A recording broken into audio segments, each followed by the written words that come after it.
Finally आम्ही आलो आहेत तर ब्रह्मगिरीच्या वरती. ओ भाई साहब, काय व्ह्यू आहे इकडे. पाणी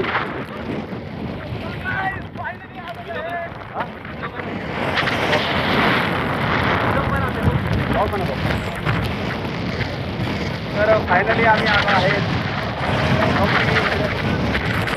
पाहिलं तर हा व्ह्यू आहे खूप खतरनाक.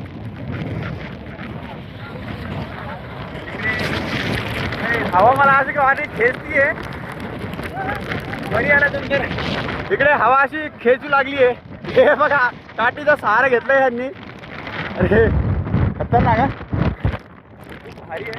आणि तलाव आहे आणि इकडे असे धुके असे पळत आहे. हे बघा खूप भारी व्ह्यू आहे. आणि मी असं तुम्हाला सांगितलं की तुम्ही नाशिकमध्ये जर असाल तर म्हणजे तुम्ही ब्रह्मगिरीवरती या. त्र्यंबकेश्वरचं दर्शन पण होतं आणि तुम्हाला वाटतं ना पाणी कसं पडतो. हे व्ह्यू बघूया.